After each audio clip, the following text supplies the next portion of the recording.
ओम नमो भगवते वासुदेवाय। श्रीमद् भागवत महापुराण प्रथम स्कंध पंचम अध्याय। भगवान के यश कीर्तन की महिमा और देवऋषि नारद जी का पूर्व चरित्र। सूत जी कहते हैं, तदनंतर सुखपूर्वक बैठे हुए वीणापाणी परम यशस्वी देवऋषि नारद ने मुस्कुराकर अपने पास ही बैठे ब्रह्म ऋषि व्यास जी से कहा। नारद जी ने प्रश्न किया, महाभाग व्यास जी, आपके शरीर एवं मन दोनों ही अपने कर्म एवं चिंतन से संतुष्ट हैं ना? अवश्य ही आपकी जिज्ञासा तो भली भांति पूर्ण हो गई है, क्योंकि आपने जो यह महाभारत की रचना की है वह बड़ी ही अद्भुत है। वह धर्म आदि सभी पुरुषार्थों से परिपूर्ण है। सनातन ब्रह्म तत्व को भी आपने खूब विचारा है और जान भी लिया है। फिर भी प्रभु, आप अकृतार्थ पुरुष के समान अपने विषय में शोक क्यों कर रहे हैं? व्यास जी ने कहा, आपने मेरे विषय में जो कुछ कहा है वो सब ठीक ही है। वैसा होने पर भी मेरा हृदय संतुष्ट नहीं है। पता नहीं इसका क्या कारण है। आपका ज्ञान अगाध है। आप साक्षात ब्रह्मा जी के मानस पुत्र हैं, इसलिए मैं आपसे ही इसका कारण पूछता हूँ। नारद जी, आप समस्त गोपनीय रहस्यों को जानते हैं, क्योंकि आपने उन पुराण पुरुष की उपासना की है जो प्रकृति पुरुष दोनों के स्वामी हैं और असंग रहते हुए ही अपने संकल्प मात्र से गुणों के द्वारा संसार की सृष्टि, स्थिति और प्रलय करते रहते हैं। आप सूर्य की भांति तीनों लोकों में भ्रमण करते रहते हैं और योग बल से प्राण वायु के समान सबके भीतर रहकर अंतःकरण के साक्षी भी हैं। योगानुष्ठान और नियमों के द्वारा पर ब्रह्म और शब्द ब्रह्म दोनों की पूर्ण प्राप्ति कर लेने पर भी मुझ में जो बड़ी कमी है उसे आप कृपा करके बतलाइए। नारद जी ने कहा, व्यास जी, आपने भगवान के निर्मल यश का गान प्राय नहीं किया। मेरी ऐसी मान्यता है कि जिससे भगवान संतुष्ट नहीं होते वह शास्त्र या ज्ञान अधूरा है। आपने धर्म आदि पुरुषार्थों का जैसा निरूपण किया है, भगवान श्री कृष्ण की महिमा का वैसा निरूपण नहीं किया। जिस वाणी से चाहे वह रस भाव अलंकार आदि से युक्त ही क्यों ना हो, जगत को पवित्र करने वाले भगवान श्री कृष्ण के यश का कभी गान नहीं होता। वह तो कौओं के लिए उच्छिष्ट फेंकने के स्थान के समान अपवित्र मानी जाती है। मानसरोवर के कमनीय कमलवन में विरहने वाले हंसों की भांति ब्रह्मधाम में विहार करने वाले भगवत चरणाविंद आश्रित परमहंस भक्त कभी उसमें रमण नहीं करते।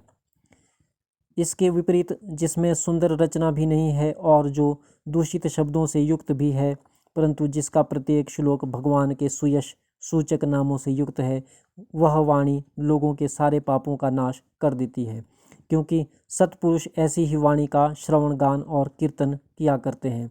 वह निर्मल ज्ञान भी जो मोक्ष की प्राप्ति का साक्षात साधन है, यदि भगवान की भक्ति से रहित हो तो उसकी उतनी शोभा नहीं होती। फिर जो साधन और सिद्धि दोनों ही दशाओं में सदा ही अमंगल रूप है, वह काम्य कर्म और जो भगवान को अर्पण नहीं किया गया है, ऐसा अहेतुक निष्काम कर्म भी कैसे सुशोभित हो सकता है।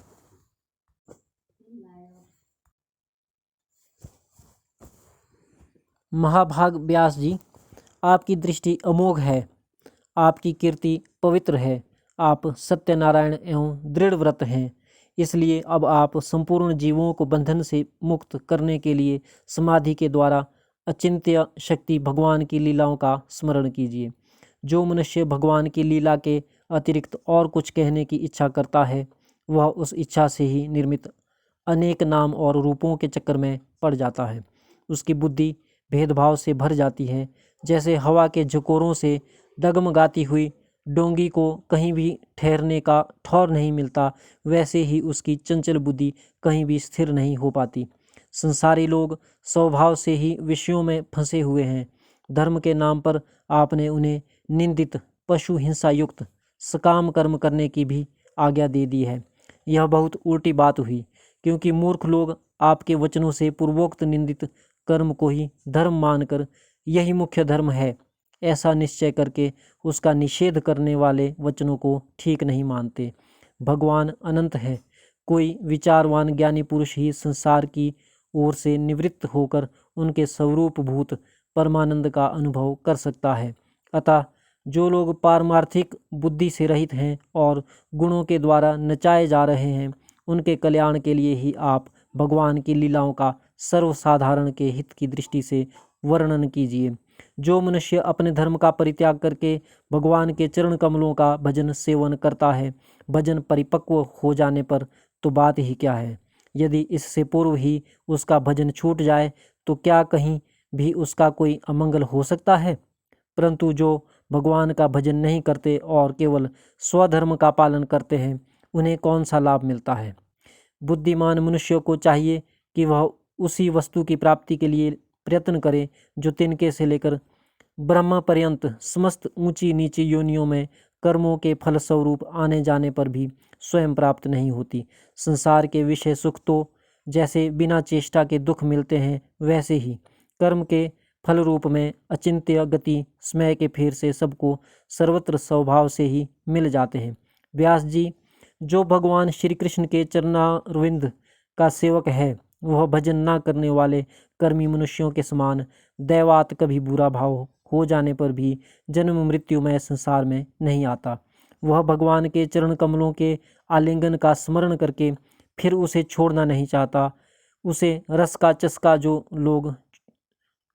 लग चुका है, जिनसे जगत की उत्पत्ति स्थिति और प्रलय होते हैं, वे भगवान ही इस विश्व के रूप में भी हैं।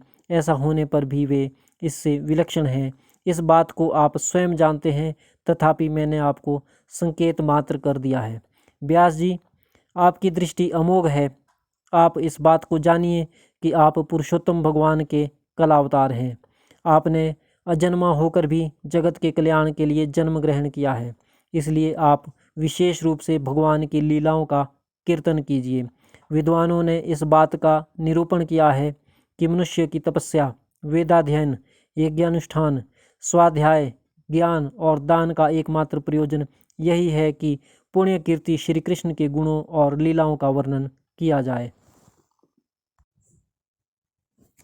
मुने, पिछले कल्प में अपने पूर्व जीवन में मैं वेदवादी ब्राह्मणों की एक दासी का लड़का था। वे योगी वर्षा ऋतु में एक स्थान पर चातुर्मास्य कर रहे थे। बचपन में ही मैं उनकी सेवा में नियुक्त कर दिया गया था। मैं यद्यपि बालक था, फिर भी किसी प्रकार की चंचलता नहीं करता था। जितेंद्रिय था, खेल कूद से दूर रहता था और आज्ञानुसार उनकी सेवा करता था।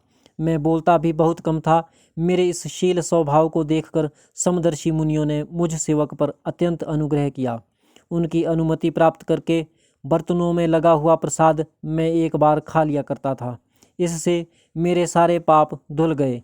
इस प्रकार उनकी सेवा करते करते मेरा हृदय शुद्ध हो गया और वे लोग जैसा भजन पूजन करते थे, उसी में मेरी भी रुचि हो गई। प्यारे व्यास जी, उस सत्संग में उन लीला गान परायण महात्माओं के अनुग्रह से मैं प्रतिदिन श्री कृष्ण की मनोहर कथाएं सुना करता था। श्रद्धापूर्वक एक एक पद श्रवण करते करते प्रिय कीर्ति भगवान में मेरी रुचि हो गई। महामुने, जब भगवान में मेरी रुचि हो गई, तब उन मनोहर कीर्ति प्रभु में मेरी बुद्धि भी निश्चल हो गई। उस बुद्धि से मैं इस संपूर्ण सत्य और असत्य रूप जगत को अपने परब्रह्म स्वरूप आत्मा में माया से कल्पित देखने लगा। इस प्रकार शरद और वर्षा, इन दो ऋतुओं में तीनों समय उन महात्मा मुनियों ने श्री हरि के निर्मल यश का संकीर्तन किया और मैं प्रेम से प्रत्येक बात सुनता रहा। अब चित्त के रजोगुण और तमोगुण के नाश करने वाली भक्ति का मेरे हृदय में प्रादुर्भाव हो गया। मैं उनका बड़ा ही अनुरागी था, विनयी था। उन लोगों की सेवा से मेरे पाप नष्ट हो चुके थे। मेरे हृदय में श्रद्धा थी, इंद्रियों में संयम था एवं शरीर, वाणी और मन से मैं उनका आज्ञाकारी था। उन दीनवत्स महात्माओं ने जाते समय कृपा करके मुझे उस गुह्यतम ज्ञान का उपदेश किया, जिसका उपदेश स्वयं भगवान ने अपने श्रीमुख से किया है। उस उपदेश से ही जगत के निर्माता भगवान श्री कृष्ण की माया के प्रभाव को मैं जान सका, जिसके जान लेने पर उनके परम पद की प्राप्ति हो जाती है। सत्य संकल्प व्यास जी, पुरुषोत्तम भगवान श्री कृष्ण के प्रति समस्त कर्मों को समर्पित कर देना ही संसार के तीनों तापों की एकमात्र औषधि है। यह बात मैंने आपको बतला दी, प्राणियों को जिस पदार्थ के सेवन से जो रोग हो जाता है, वही पदार्थ चिकित्सा विधि के अनुसार प्रयोग करने पर क्या उस रोग को दूर नहीं करता? इसी प्रकार यद्यपि सभी कर्म मनुष्यों को जन्म मृत्यु रूप संसार के चक्र में डालने वाले हैं, तथापि जब वे भगवान को समर्पित कर दिए जाते हैं तब उनका कर्मपना ही नष्ट हो जाता है। इस लोक में जो शास्त्र विहित कर्म भगवान की प्रसन्नता के लिए किए जाते हैं, उन्हीं से पराभक्ति युक्त ज्ञान की प्राप्ति होती है। उस भगवदर्थ कर्म के मार्ग में भगवान के आज्ञानुसार आचरण करते हुए लोग बार बार भगवान श्री कृष्ण के गुण और नामों का कीर्तन तथा स्मरण करते हैं। प्रभो, आप भगवान श्री वासुदेव को नमस्कार है। हम आपका ध्यान करते हैं। प्रद्युम्न, अनिरुद्ध और संकर्षण को भी नमस्कार है। इस प्रकार जो पुरुष चतुर्व्यूह रूपी भगवान मूर्तियों के नाम द्वारा प्राकृत, मूर्ति रहित, अपराकृत, मंत्र मूर्ति भगवान यज्ञ पुरुष का पूजन करता है, उसी का ज्ञान पूर्ण एवं यथार्थ है। ब्राह्मण, जब मैंने भगवान की आज्ञा का इस प्रकार पालन किया, तब इस बात को जानकर भगवान श्री कृष्ण ने मुझे आत्मज्ञान, ऐश्वर्य और अपनी भाव रूपा प्रेमा भक्ति का दान किया। व्यास जी, आपका ज्ञान पूर्ण है। आप भगवान की ही कीर्ति का, उनकी प्रेममयी लीला का वर्णन कीजिए। उसी से बड़े बड़े ज्ञानियों की भी जिज्ञासा पूर्ण होती है। जो लोग दुखों के द्वारा बार बार रौंदे जा रहे हैं, उनके दुख की शांति इसी से हो सकती है, और कोई उपाय नहीं है।